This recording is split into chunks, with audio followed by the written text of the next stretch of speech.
So, good morning, students. Today we discuss hydro energy. ठीक है? And the subject is AAA, which full form is Energy and Environmental Engineering. ठीक है?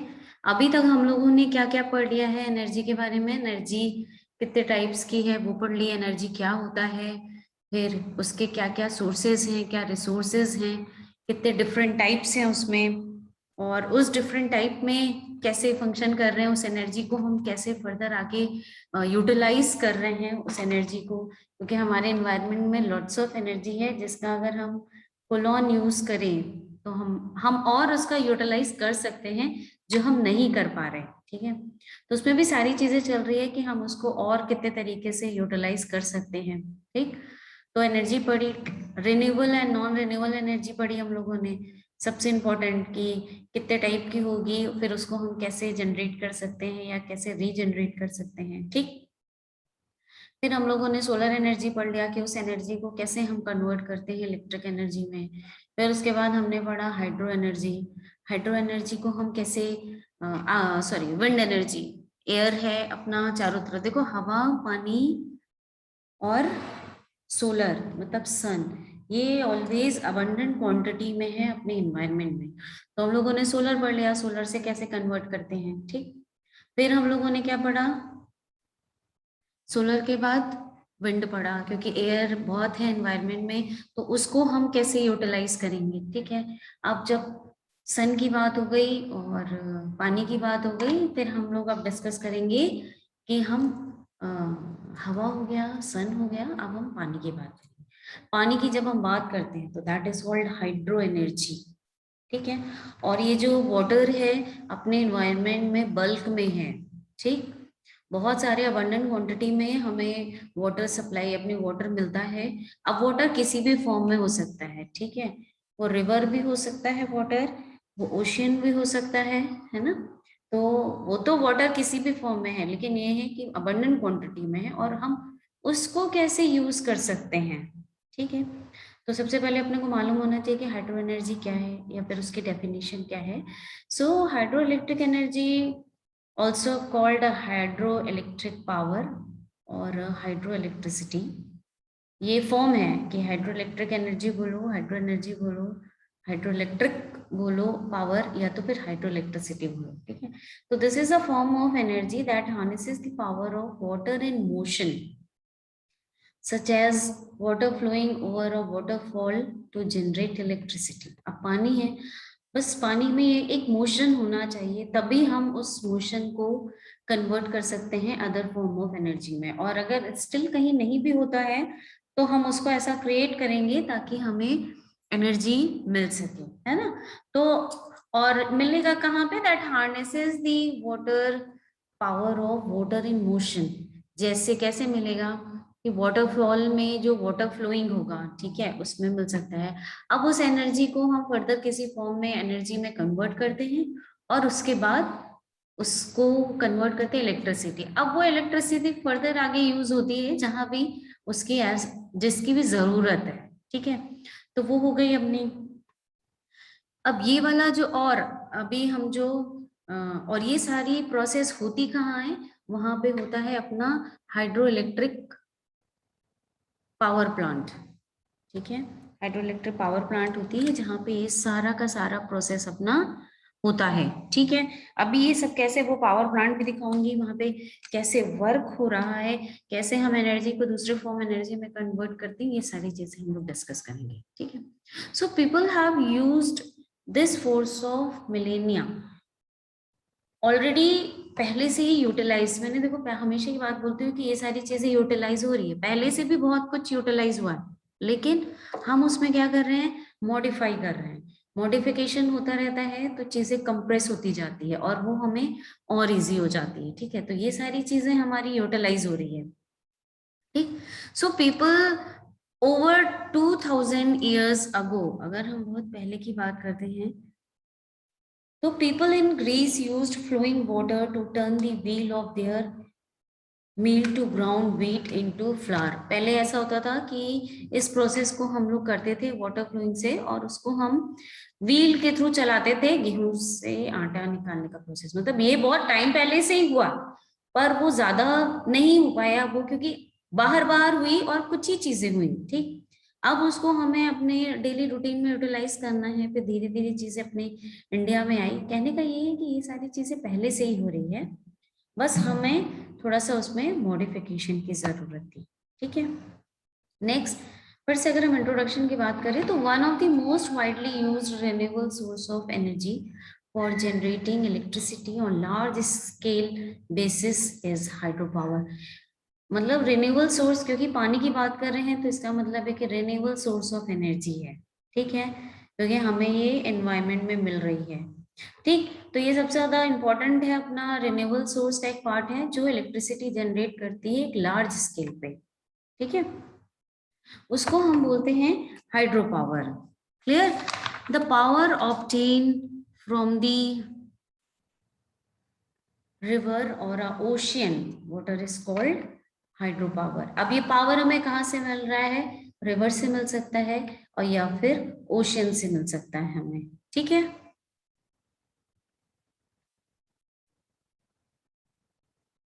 ठीक।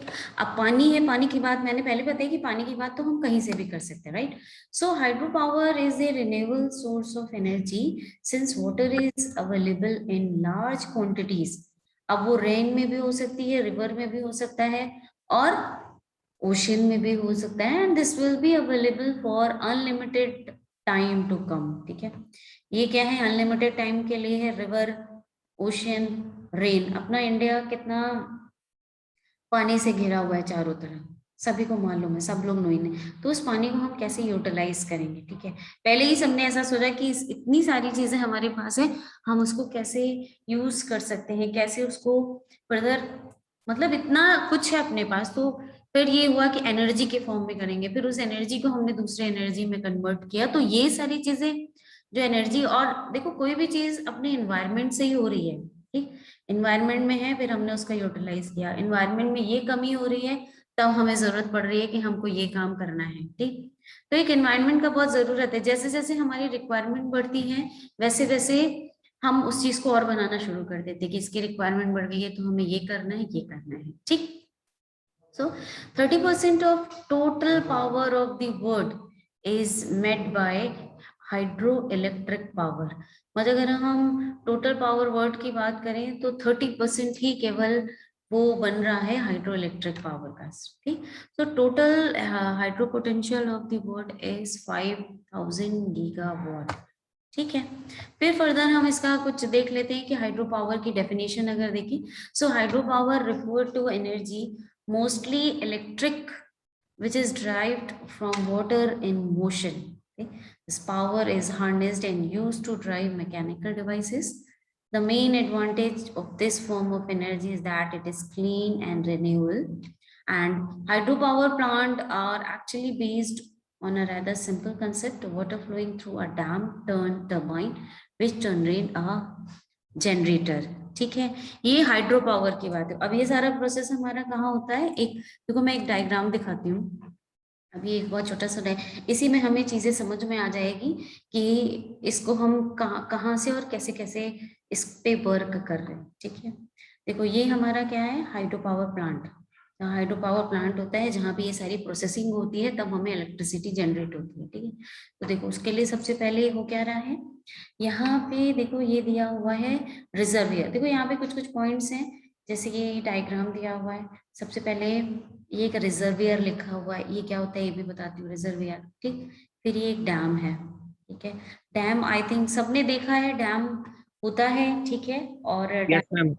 सब सब knowing है डैम से कि डैम क्या चीजें हैं। और डैम को हम इसीलिए रखते भी हैं, बनाते भी हैं कि वाटर स्टोर होता है।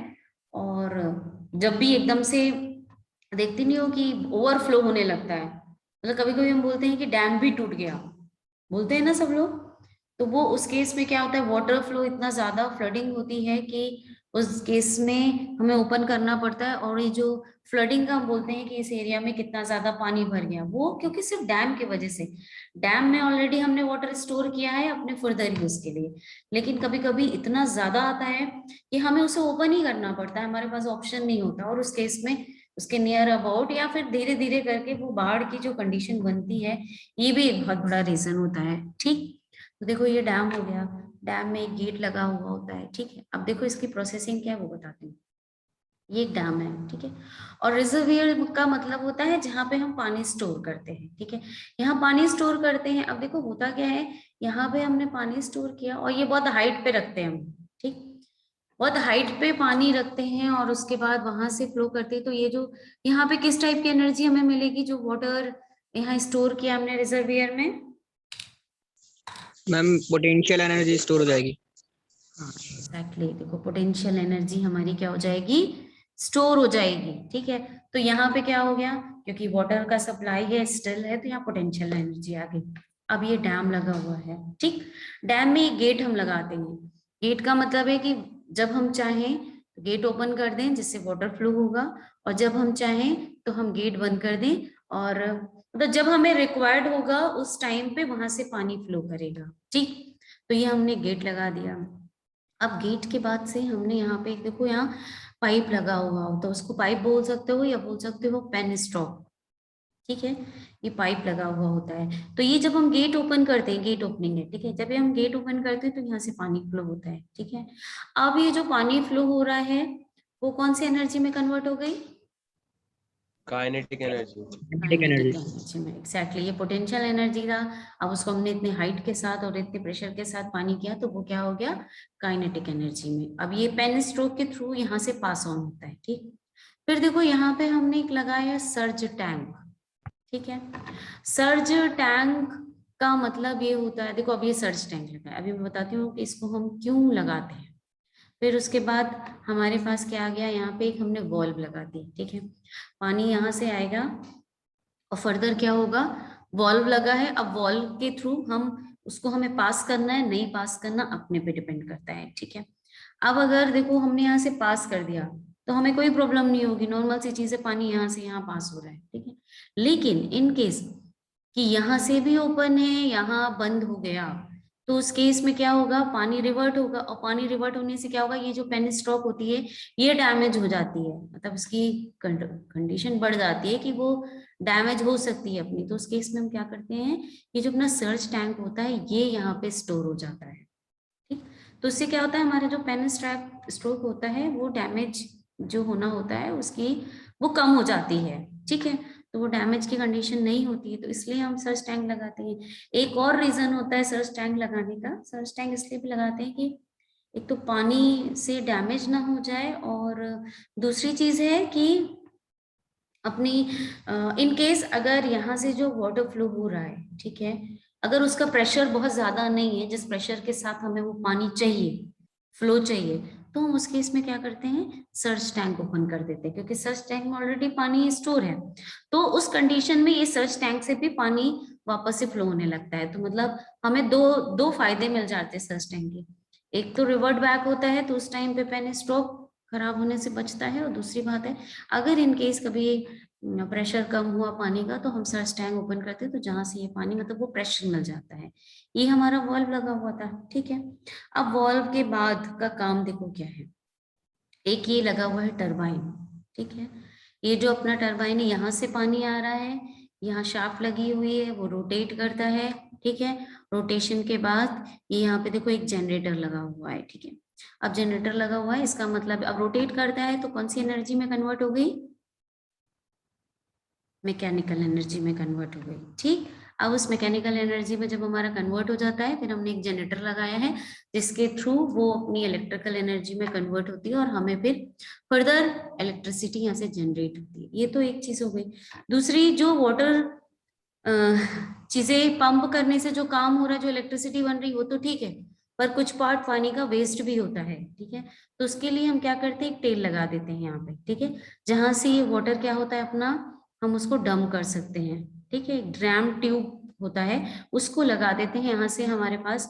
अब इस पानी को हम कहाँ यूज कर सकते हैं, देखो इस पानी को हम रीयूज कैसे कर सकते हैं, जैसे अपना अगर नियर अब कहीं देखेंगे कि इरिगेशन डिपार्टमेंट है, मतलब सॉरी इरिगेशन वाला पार्ट है जहाँ पे खेती होती है, वहां पे हम फर्दर यूटिलाइज कर सकते हैं इस चीजों को, कि नियर अबाउट जहाँ जरूरत पड़ रही है वहां पे यूज कर सकते हैं, या फिर वापस से इसको हम रिजर्वियर में फिर से स्टोर कर सकते हैं पानी को, और फिर से वो हमारा प्रोसेस हो सकता है। ठीक है, तो ये अपना काम होता है एक ये हाइड्रो पावर प्लांट में। ठीक, अब इसका देखो मैं एक डायग्राम अच्छे से दिखाती हूँ जो समझ में आएगा। ये देखो, inside a hydro power plant, ये सारा का सारा ये होता है एक्चुअली, ये तो रफली हाथ से बनाया, ये समझ में आ जाए। फिर ये देखो ये डायग्राम है, यहाँ पे देखो सब वैसे का वैसे ही है जो मैंने आप लोगों को अभी समझाया। ठीक, बस फर्क क्या पड़ रहा है, यहाँ पे देखो इनटेक है। ठीक है, इनटेक का मतलब ये होता है कि जो रिजर्वियर में सपोज पानी में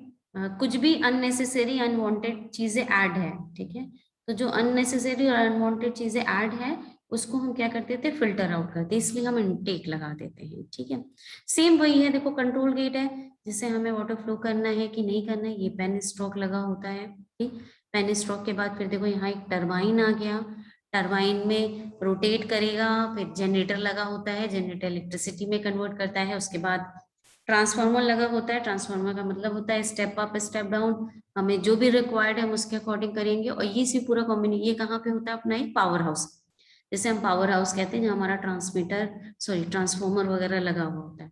फिर उसके बाद जो हमें इलेक्ट्रिसिटी जनरेट होती है वो हम क्या करते हैं, पावर लाइन के थ्रू उसे ट्रांसमिट कर देते हैं जहां भी हमें उसकी रिक्वायरमेंट होती है। ठीक, तो ये था हमारा एक हाइड्रो पावर प्लांट का पूरा प्रोसेस की कैसे वर्क कर रहा है और कैसे सारी चीजें चल रही है। ठीक, इसमें और भी बहुत सारी चीजें अगर इनसाइड आप देखें तो बहुत कुछ जाएगा, तो यहाँ पे आपसे इतना कुछ डीपली नहीं पूछा जाएगा। ठीक, आपसे जस्ट ओवरव्यू लिया जाता है कि एक्चुअली वो वर्क कैसे कर रहा है। ठीक, क्लियर, तो यहाँ ये इतना भी नहीं हमें समझना होता है, लेकिन ये जरूरी है कि कैसे काम हो रहा है, हमें एक जनरल व्यू होना चाहिए कि ऐसा ऐसा प्रोसेस है और ये सारी चीजें हमें इलेक्ट्रिसिटी इस फॉर्म में जनरेट हो रही है। ठीक है, देन जो मैंने अभी आप लोगों को बताया कि working of hydro power plant, ठीक है, तो वही सेम चीजें लिखी है जो मैंने अभी आप लोगों को समझाई, that is hydroelectric power plant is a type of plant which utilizes the potential energy of water for a generation of electrical energy.